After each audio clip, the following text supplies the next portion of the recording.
참 예수님. 네, 지금 우리가 지금 1842년부터 니네베, 아시리아 수도 니네베가, 그러니까 지금으로부터 1800년에 발견된 거니까 2400년 동안 묻혀있던 니네베가 발굴이 됩니다. 그전에는 뭐 예수님 가시고 승천하시고 난 다음에 우리 가톨릭이 전 세계에 퍼졌죠. 전 세계에 퍼지면서 당연히 구약 성서도 우리가 가지고 오죠. 근데 구약 성서를 갖고 오면서 많은 성서학자들이 요나가 니네베를 갔다는데, 아시리아의 수도 20만 명이나 되는 어마어마한 도시를 갔다는데, 아니 도대체 니네베라는 도시가 안 나오는 거예요. 그러니까 뭐 정서학자들도 그렇고 성서책, 이게 이 아시리아라는 나라가 152번이나 구약 성서에 나오는데, 그러니까 정말 답답한 거죠. 그런데 1842년 보타와 레어즈라는 이 두 고고 학자가 마음을 모아서 아시리아의 니네베를 발굴해냅니다. 한 28m 모래에 계속 쌓여갖고 모래 둔덕이 된 공간, 2000년 동안 모래가 계속 와서 쌓였으니 그게 언덕이 됐던 거죠. 그 어마어마한 그 성전을 왕궁을 찾아낸 거죠.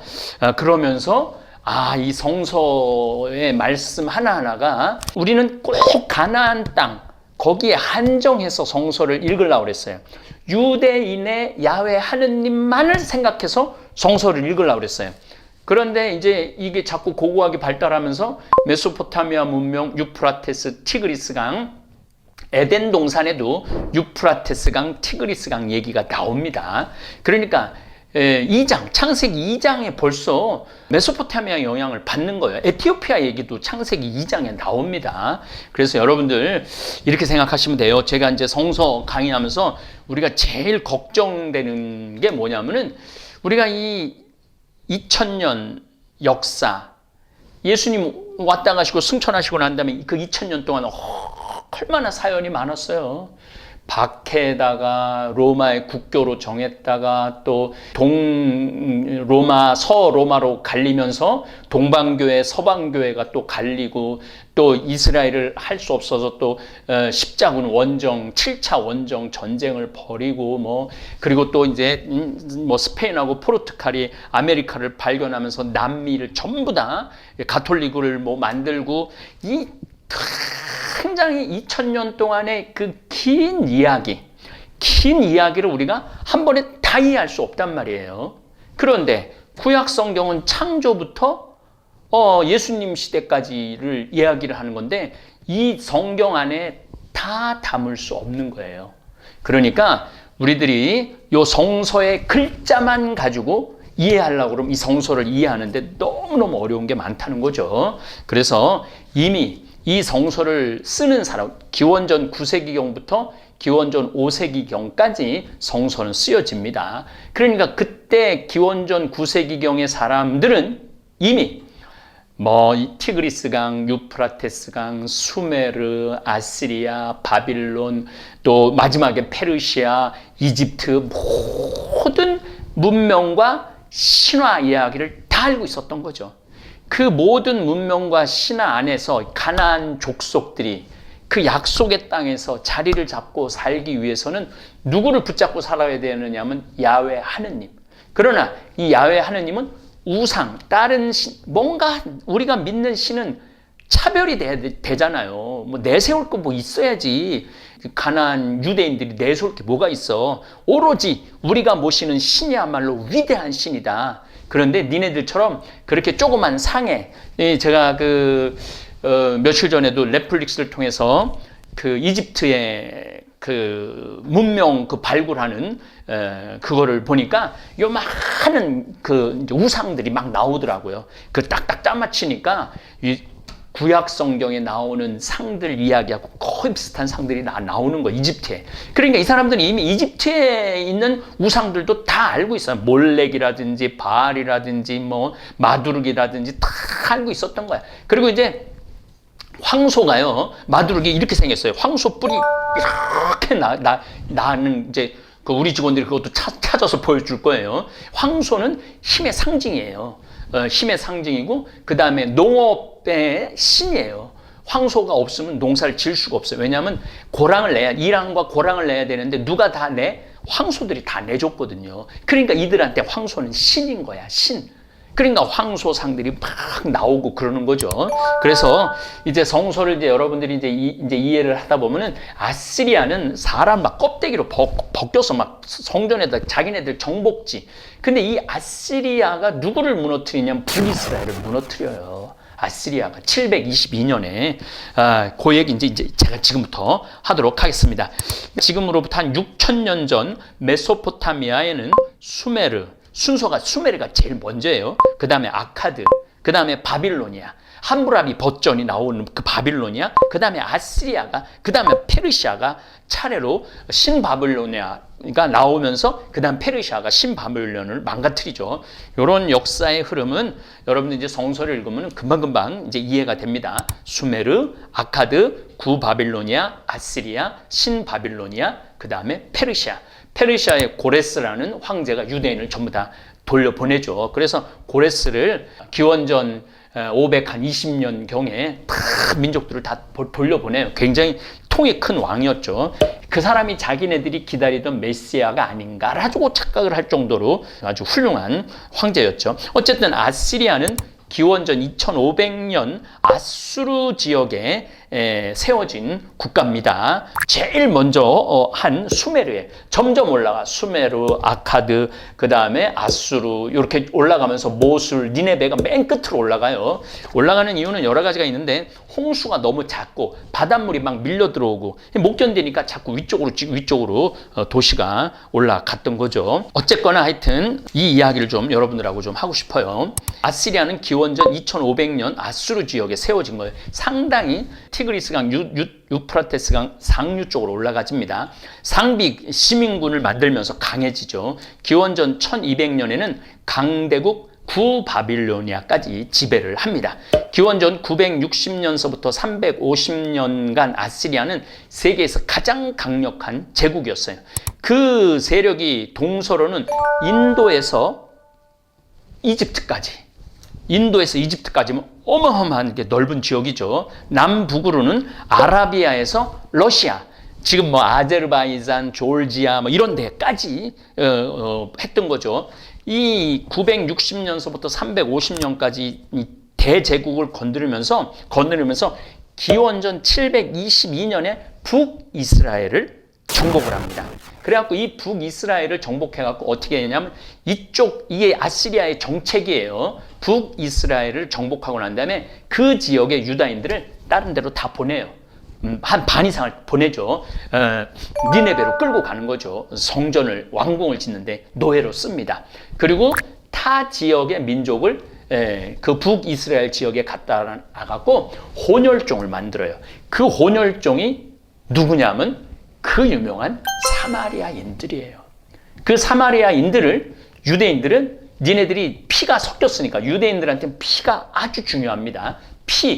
내 족보가 어떻게 내려가느냐. 이거는 성서를 이걸 여러분들 보면 누구는 누구를 낳고 누구는 누구를 낳고 누구는 누구를 낳고 뭐 어느 쪽에는 뭐 이름이 뭐 아들이 어디를 낳고 그게 3분의 1 정도 차지한다고 보면 돼요. 그러니까 이거는 족보야, 족보. 그 족보 안에서 유대인들은 이민족하고 섞인 사마리아인들을 싫어했던 거죠. 그 돼지 취급했대요. 돼지 취급. 개 돼지 취급을 한 거예요. 사마리아 사람들하고 말도 섞지 않고 사마리아 동네에 들어가지도 않고. 그런데 예수님이 이 세상에 오셔서 사마리아 여인과 우물에서 대화를 하시면서 너희들도 이제 야훼 하나님의 백성이 될 것이다. 이렇게 하면서 끝도 없이 사마리아 사람들한테 구원을 이야기하죠. 그러니까 유대인들이 예수님을 받아들일 수 없었던 거죠.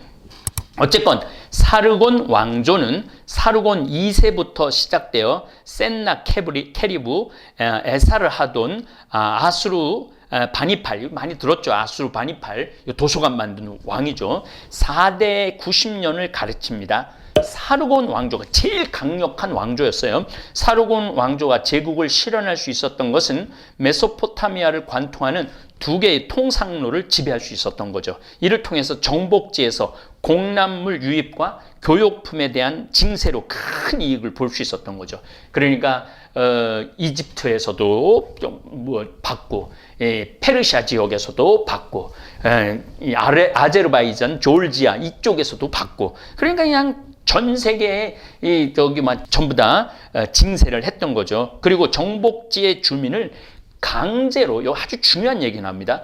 정복지의 주민을 강제로 본토로 이주시켜 강제 노동과 병역 의무를 부과시켜서 아주 우수한 상비군을 만들 수 있었던 거예요. 그러니까 유대 북이스라엘에서도 끌려간다는 얘기가 나옵니다. 북이스라엘에서 아시리아, 니느베로 끌려가는 이야기가 나옵니다. 왕궁터에서는 나는 강력하다. 정말로 강력하다. 모든 왕 중에서 나와 겨룰 자는 없다. 사르곤 왕조 때 얘기가 나옵니다. 자신만만했던 아슈르 바니팔 대왕의 사자 사냥도, 사자를 사냥하는 그림이 발견이 됩니다. 제가 토요특강 강의하고 목이 답답해갖고 클레이샤스를 풀었는데 푸는 것도 모르고 했습니다. 용서해 주시기 바랍니다. 다시 정신 차려갖고 클레이샤스 넣습니다. 그 사냥도 얘기를 하면은 갈릴레아 가보면 세포리스라고, 갈릴레아의 수도예요. 예수님이 어렸을 때 성모님이 물건 사와라 그러면 쫓아가고 물건 사왔던 데인데, 그 세포리스 거기 가보면요 사냥하는 그림이 나와요. 그런 전통을 이어받은 거죠. 현재 대형 박물관에 소장되어 있는데 뛰어난 사실적 조각이죠. 모자이크로 그 바닥에다가 내가 세포리스 갈 때마다 이집트 물 범람하는 것, 그거 물 기둥 그거 재는 거 15m 이런 것도 있고, 참 가서 현장에 가서 보면은요 우리 성서가 얼마나 이 주위의 문명하고 야훼 하느님과의 연결점을 잘 찾아가는지 놀라웠습니다. 이런 사실적 기법은 왕궁의 문에 2개씩 쌍으로 세우는 라마스에도 잘 나타납니다. 사람의 얼굴에 독수리 날개, 이거는 구약 성서에 자주 나오는 거. 사람 얼굴, 독수리 날개를 단 거대한 황소상, 라마스 아시리아의 수호 신상입니다. 그리고 아론이 모세가 시나이산에 십계명을 받으러 올라갈 때 황소상을 만들어내는 것도 다 주변에 그러한 영향을 다 받았기 때문에 그 황소상이 나온 거죠. 또 왕궁 도서관에는 진흙을 구울 점토판 쐐기 모양 글자를 새긴 책이 2,500개나 묻혀 있습니다. 점토판은 아슈르 바니팔 왕이 서아시아 방방곡곡에서 거두어들인 자료입니다. 서아시아, 거기에는 철학, 서아시아라고 말하면은 아시리아에서 서아시아로 말하면은 그리스, 이집트 이쪽이 서쪽이죠. 우리 동쪽 동해바다 있는 거하고 이렇게 생각하시면 됩니다. 거기에서 철학, 천문학, 수학, 의학은 물론 왕의 계보와 역사, 자 계보 얘기를 나옵니다. 자, 내가 이 계보, 왕의 계보 역사 오늘 역대기 잠깐 좀 읽어드리도록 하겠습니다. 왕의 계보와 역사, 문학, 가요도 있었다 그래요. 이 쐐기 문자에서. 자, 역대기 상권을 보겠습니다. 아담에서 아브라함에 이르는 족보. 아담, 셋, 에노스, 케난, 마할랄렛, 예넷, 예녹, 무투셀라, 라멕, 로아, 셈, 함, 야펫. 야펫의 아들은 고메르, 마곡, 마다이, 야완, 투발, 메색, 티라스이다. 고메르의 아들은 아스크나즈, 디팟, 토가르마이고, 야완의 아들은 엘리사, 타르시스, 키팀, 로다님이다. 함의 아들은 에티오피아, 이집트, 풋, 가나안이다.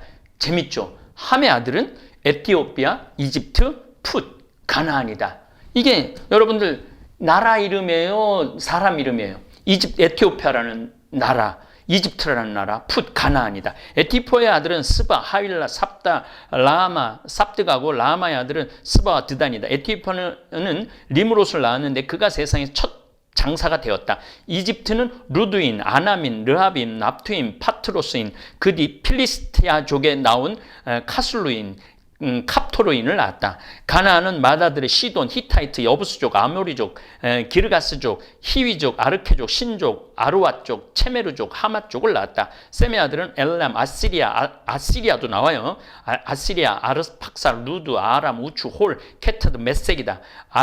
아르팍삿은 셀라흐를 낳았고 셀라는 에베르를 낳았다. 에베르에게는 아들 둘이 태어났는데 한 아들의 이름은 펠렉이다. 그의 시대에 세상이 갈라졌기 때문이다. 그의 아우 이름은 욕탄이다. 욕탄은 알모닷, 셀렙, 하차르, 마웻, 이에라, 하도람, 우잘, 티클라, 에발, 아비마엘, 스바, 오피르, 하일라, 요팝을 낳았다. 이들이 모두 두 욕탄의 아들들이다. 셈, 아르팍사, 셀라흐, 에베르, 펠렉, 르후, 수룩, 나호라, 테라, 아브람, 곧 아브람. 이렇게 쭉 이게 구약 성서에서도 이 계보가 중요했지만은 그 점토판 쐐기 문자에서도 보면 계속 이렇게 나와요. 누구는 누구를 낳았고 누구 아들은 누구고 누구는 계승했고 누구는 어떻게 했고 누구는 계속 이게 나와. 그러니까 이 역대기 상권도 고대 메소포타미아 문명의 그러한 순서를 많이 참조를 했던 거죠. 예, 그래서 여러분들이 이제 역대기를 읽을 때 이제 그거 안 읽어도 돼요. 그냥 이렇게 이런 게, 물론 이제 저는 어느 정도는 그거를 훑고 지나갈 겁니다. 왜냐하면 여러분들이 답답해 하니까 답을 주는 거죠. 이 도서관에 인류 최초의 서사인 유명한 길가메시 서사시가 있었다. 기가 막힌 얘기가 나옵니다. 길가메시 서사시는 레어드가 1851년 니네베 아슈르바니팔 궁전 지하서고에서 발견합니다. 모두 12개의 점토판에 134행의 시 형태로 처음으로 서사시죠. 기록되어 있다. 길가메시는 기원전 2812년부터 120년 동안 우루크를 통치했던 왕이다. 수메르 바로 위에 우루크입니다. 자, 이 길가메시 서사시, 이제 길가메시 부조상이 나와요. 코르사바드에 있는 사르곤 2세의 궁전태에서 발견된 조각상으로 품에 사자를 안고 있어요. 얼마나 이 길가메시라는 왕이 크면은, 길가메시는 반은 신이고 반은 인간이었고 키가 4m나 되는 영웅입니다. 길가메시가 삶의 무상함을 느끼고 영생을 얻는 방법을 찾아 헤매다가 대홍수에서 살아남은 지우드 수드라라는 노인을 만나 영생의 비결을 듣게 됩니다. 길가메시 서사시는 신처럼 영생을 누리고자 했던 그가 끝내 죽음 앞에 굴복한 내용을 담고 있습니다. 자, 이제 인간의 영생 얘기가 나와요. 인간의 영생. 인간이 이게 영생할 수 있는 방법이 뭐가 있는가?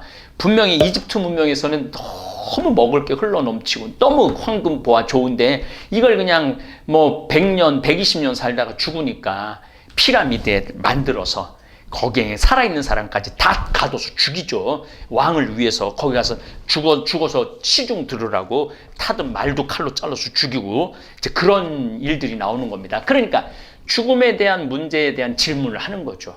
길가메시 서사시에서. 길가메시 서사시는 두 가지 점에서 아주 중요합니다. 첫 번째, 메소포타미아 문명의 실체를 보여주고, 둘째는 성서에 나오는 노아의 홍수와 너무나 똑같은 대홍수 이야기를 담고 있다는 점입니다.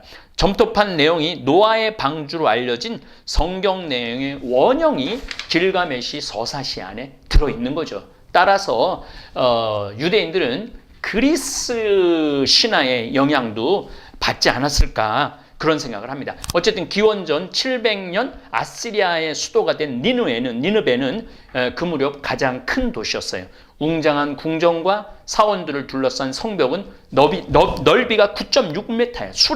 수레가 3대가 달릴 만큼 두꺼웠던 거죠. 그리고 23m나 솟은 성벽 너비가 24m 방어용 연못으로 둘러싸고 있어요. 자, 이걸 해자라고 보통 그러죠. 여러분들 이제 뭐 많이 해외여행 다니다 보면 그 성벽을 보면은 그 성벽에 항상 그 연못이 있어요. 물을 채워놔요. 그리고 거기 안에는 다리 하나로 성문을 그래서 물에 빠지니까 공격을 못하고 이게 위에서 공격을 할 수 있도록 하죠. 그런 연못이 24m 되는 거죠. 그런 방어용 연못으로 둘러싸여 있었던 거죠. 상인의 수가 별보다 많을 정도로 번창했던 세계의 중심지 니네베는 기원전 612년 하루아침에 사라집니다.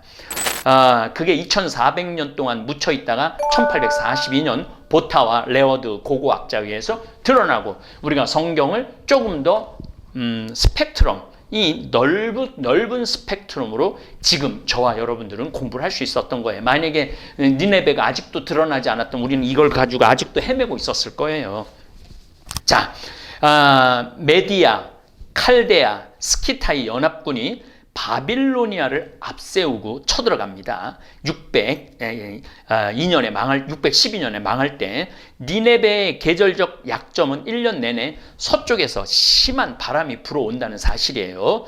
지중해에서 심한 서쪽에 바람이 불어오죠. 이러한 약점을 이용한 연합군들은 니네베 성의 성문 밖에 마른 풀을 산같이 쌓아올리고 그냥 불을 질러버려요.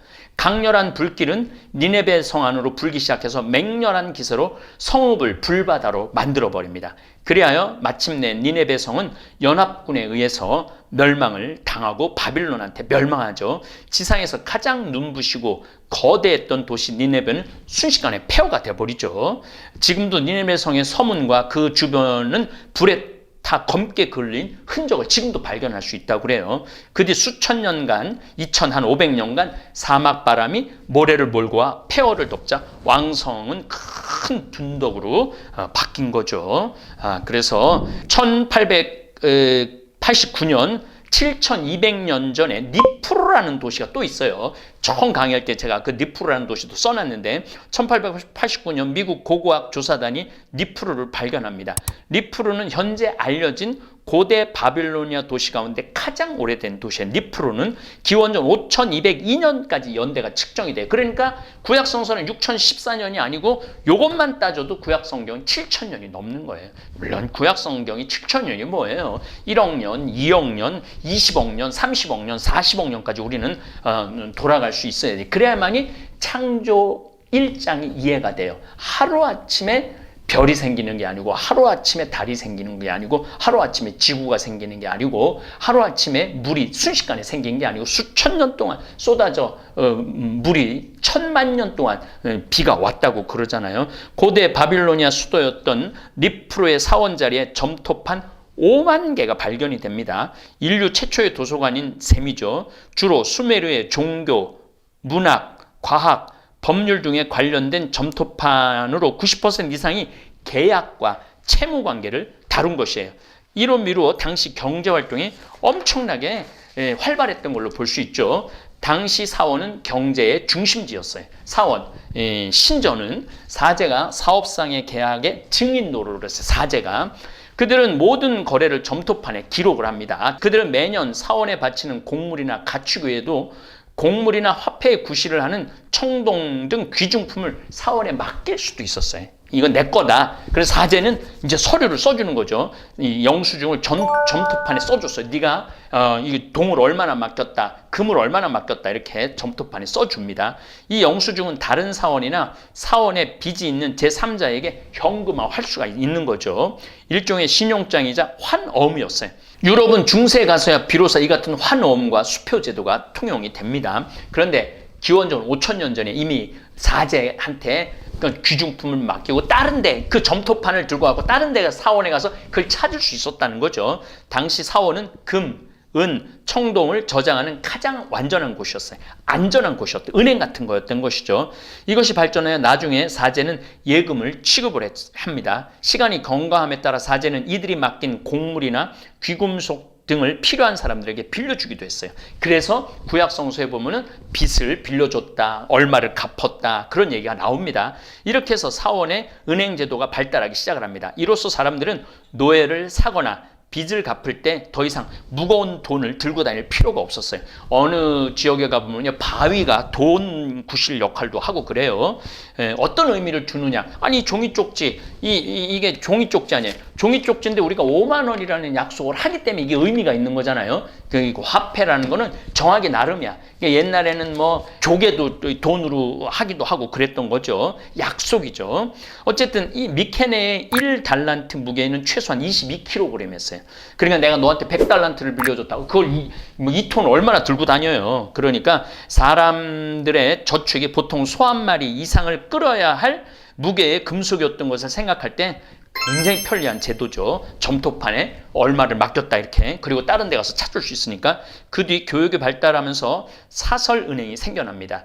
2대 은행이 있었어요. 파의 이기비 은행과 니프로, 위에 니프로의 무라츠 은행이죠. 이 두 은행은 나중에 농민들에게까지 적당한 이자율로 돈까지 구워주게 됩니다. 자, 구약성서도 돈 거래하는 얘기가 나옵니다. 창세기 23장 12절, 이제 사라가 죽었어. 그래서 막펠라 동굴의 주인한테, 에프론한테 땅을 좀 달라고 그럽니다. 그런데 여기 돈 얘기가 나와요. 아브라함은 그곳 주민들 앞에 큰절을 하고 그곳 주민들이 듣는 데에서 에프론에게 말하였다. 제발 그대가 나에게 말을 들어주기를 바랍니다. 밥값을 드릴 테니 받아주십시오. 그래야 죽은 내 아내를 거기에 안장할 수 있겠습니다. 그러자 에프론이 아브라함에게 대답하였다. 나리, 제 말을 들어보십시오. 은 400세켈짜리 땅이 저와 나리 사이에 무슨 문제가 되겠습니까? 거기에 고인을 안장하십시오. 아브라함은 에프론의 말에 따라 히타이트 사람들이 듣는 데서 에프론이 밝힌 가격 은 400세겔을 상인들 사이에 통용되는 무게로 달아내 주었다. 그러니까 이제 이렇게 서로 돈을 주고받으면서 땅을 계약을 하고 그랬던 거죠. 그러니까 이미 아브라함은 제가 말씀드렸잖아요. 메소포타미아 사람이라고. 니프로는 하란하고 아주 가까운 데예요. 우르에서 있다가 하란에 머물르다가 그 다음에 가나안 갔다가 아내 사라를 묻으려고 그러는데, 유대인들에게 이 막펠라 동굴은 굉장히 의미가 있습니다. 왜 의미가 있느냐 하면은 처음으로 유대인 이름으로 얻은 땅 이름이 막펠라예요. 은 400세켈을 주고 떠돌아다니는 이 민족이 처음으로 얻은 땅이에요. 이제 땅 얘기가 어마어마하게 많이 나오는데, 땅, 제가 미국의 이해에 대해서는 말씀드렸는데, 포르투갈하고 스페인이 남미, 북미 땅 따먹기예요. 땅 따먹기. 인간은요, 이 땅 따먹기, 인생이 땅 따먹기, 땅 따먹기. 그러니까 역사를 보면 땅 따먹기 역사예요. 땅 따먹기 역사. 아무것도 아닌 것 같은데. 그래서 제가 가끔 인생은 땅 따먹기다 그런 얘기 하죠. 어렸을 때 여러분들 땅 따먹기 해보셨어요? 전 많이 해봤어요. 동그랗게 크게 원을 그리고 발로 한 발 이렇게 하고 저쪽 있는 애도 한 발로 하고 10원짜리로 3번 튀겨서 한 번 튀기고 2번 튀기고 3번째 들어오면 내 땅이야, 거기는. 그리고 또 저쪽에도 탁탁 튀겨갖고 학교 운동장에다가 학교 끝나고, 나 많이 해봤거든요. 이렇게 땅 따먹기를 계속해. 그러다가 이제 다 따먹으면 누가 땅을 많이 땅을 딴 친구가 이기는 거야. 예. 그리고 또 이제 지우고 또 땅 따먹게. 그렇게 하다 보면은 해가 뉘엿뉘엿 져요. 그러면은 우리 어머니가 참 나 찾으러 많이 왔어요. 학교로. 내 친구들도 찾으러 엄마들이 오죠. 저한테 장년아 밥 먹으러 가자. 그러면은 사실은 두 손 탁탁 털고 엄마 따라 가요. 내가 학교 끝나고 그 땅을 하면서 내가 딴 땅이니까, 엄마 내가 오늘 이거 학교 끝나고 이거 딴 땅이거든. 학교 운동장에 있는 땅. 엄마 나 이거 파갖고 집에 갖고 갈게. 그런 적이 단 한 번도 없어요.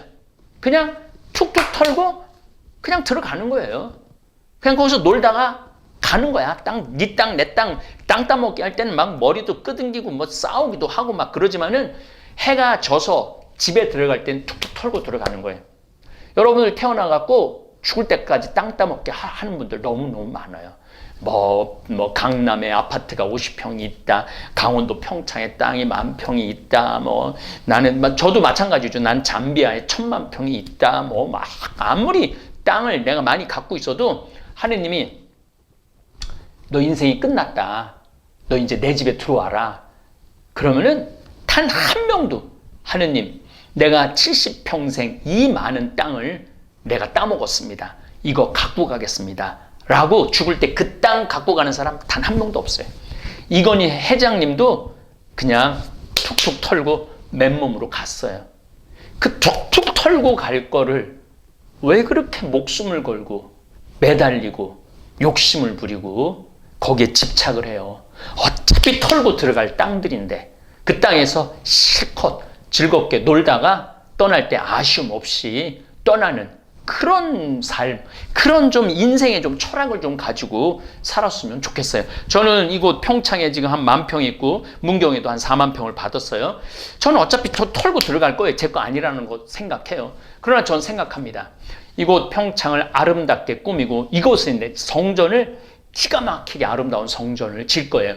화려하진 않지만 우리 한옥으로 성전을 져서 오가는 순례자들이 이곳에 와서 기도하고 정말 하느님 안에 머무를 수 있도록 그런 생각을 참 꿈을 꾸고 있어요. 또 문경에도 예쁘게 꾸며놓고 맨 꼭대기에는 하느님의 성전, 예수님의 성전이 머무르는 성전을 져놓고 싶어요. 100년이 지나던 200년이 지나던. 그러나 내가 베드로 성전 어마어마하게 큰 거 그런 거 폐허를 너무너무 잘 알잖아요. 많은 돈은 들이지 않지만은 정말 장소가 여기도 상명당이에요. 하느님 성전 있기 정말 좋은 이 자리가. 또 문경도 진짜 지난번에 가을음악회 가서 한 5시간 6시간 앉아 있었는데 진짜 저기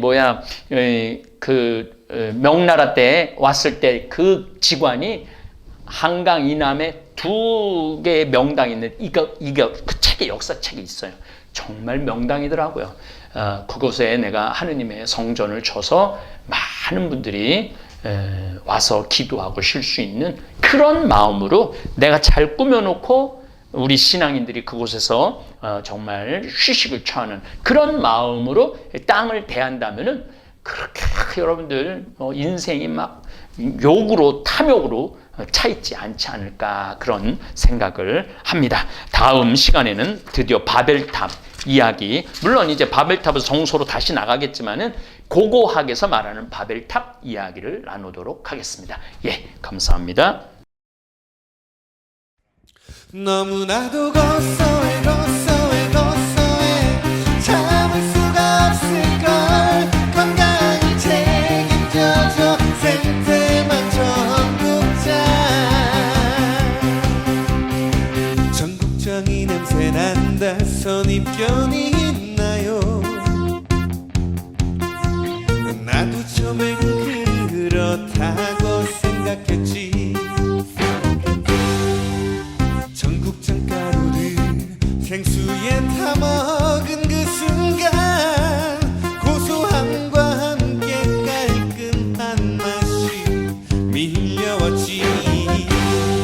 변비에도 좋아 당뇨에도 좋아 항암효과 피부도 하반지까지 신진대사 촉진 골다공증 예방 안 좋은 데가 없어 최고야. 사랑의 생태만 전국장